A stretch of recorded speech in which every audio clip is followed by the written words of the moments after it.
হরে কৃষ্ণ সকলকে। আজ আমরা শ্রীমদ্ ভগবদ্ গীতার প্রথম অধ্যায়টি পাঠ করতে চলেছি। শ্রীমদ্ ভগবদ্ গীতা আমাদের মানব জীবনের একটি বিশেষ অঙ্গ হয়ে দাঁড়িয়েছে এবং স্বয়ং ভগবানের মুখ থেকে অর্জুনকে দেওয়া এই জ্ঞান মানব কল্যাণের উদ্দেশ্যে বিশেষ ভূমিকা পালন করে। শ্রীমদ্ ভগবদ্ গীতায় 18টি অধ্যায় আছে এবং 700টি শ্লোক আছে। তো চলুন আমরা আজকের প্রথম অধ্যায় শুরু করি। এবং আমার চ্যানেলে নতুন হলে চ্যানেলটিকে সাবস্ক্রাইব করবেন এবং ভিডিওটি একটি লাইক করবেন। ধন্যবাদ। প্রথম অধ্যায়, অর্জুন বিষাদ যোগ। ধর্মক্ষেত্রে কুরুক্ষেত্রে সমাবেতা ইয়ুৎসব মামকো পাণ্ডবশ্চৈব কিম অকুর্বত সঞ্জয়। অর্থাৎ ধৃতরাষ্ট্র জিজ্ঞেস করলেন, হে সঞ্জয়, ধর্মক্ষেত্রে যুদ্ধ করার মানসে সমাবেত হয়ে আমার পুত্র এবং পাণ্ডুর পুত্রেরা তারপর কী করল। অর্থাৎ ধৃতরাষ্ট্র একজন অন্ধ ব্যক্তি, সে সঞ্জয়কে জিজ্ঞেস করছে যে ধর্মক্ষেত্রে তার পুত্ররা এবং পাণ্ডুর পুত্ররা কি করছে। ধৃতরাষ্ট্র সঞ্জয়কে জিজ্ঞেস করেছিলেন আমার পুত্র এবং পাণ্ডুর পুত্রেরা তারপর কি করল। তিনি নিশ্চিত ছিলেন যে তার পুত্র এবং পাণ্ডুর পুত্রেরা কুরুক্ষেত্রের বিস্তীর্ণ ভূমিতে যুদ্ধ করবার জন্য সমবেত হয়েছিলেন, কিন্তু তবুও তার অনুসন্ধানটি ছিল তাৎপর্যপূর্ণ।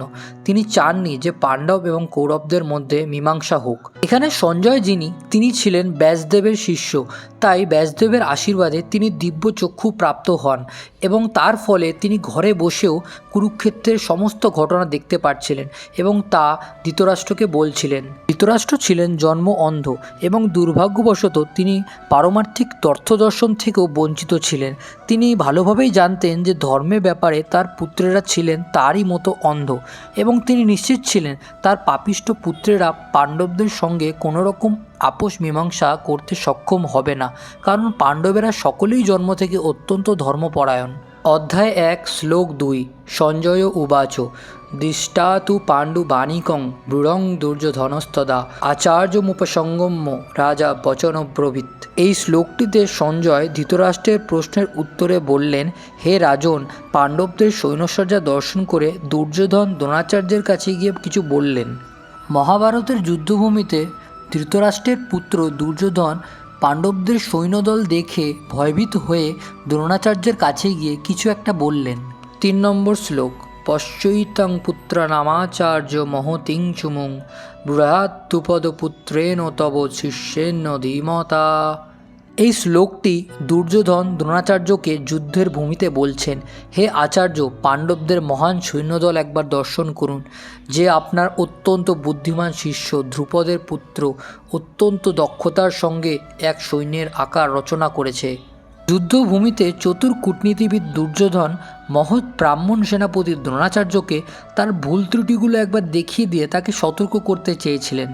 দ্রোণাচার্যের এই ত্রুটির কথা দুর্যোধন তাকে স্মরণ করিয়ে দিলেন, যাতে তিনি পূর্ণ সতর্কতা ও অনমনীয় দৃঢ়তার সাথে যুদ্ধ করেন। দুর্যোধন মহৎ ব্রাহ্মণ দ্রোণাচার্যকে এটিও মনে করিয়ে দিলেন যে পাণ্ডবদের, বিশেষ করে অর্জুনের বিরুদ্ধে যুদ্ধ করতে তিনি যেন কোনো রকম কোমলতা প্রদর্শন না করেন, কারণ তারাও সকলে তার প্রিয় শিষ্য। বিশেষত অর্জুন ছিলেন সবচেয়ে প্রিয় ও মেধাবী শিষ্য। আজকের এই ভিডিওটিতে আমরা ভগবদ্গীতার প্রথম অধ্যায়ের 3টি শ্লোক নিয়ে আলোচনা করলাম এবং পরবর্তী ভিডিওগুলিতে আমরা পরবর্তী অধ্যায় এবং পরবর্তী শ্লোকগুলি নিয়ে আলোচনা করব। আজকের জন্য ধন্যবাদ। জয় শ্রীকৃষ্ণ।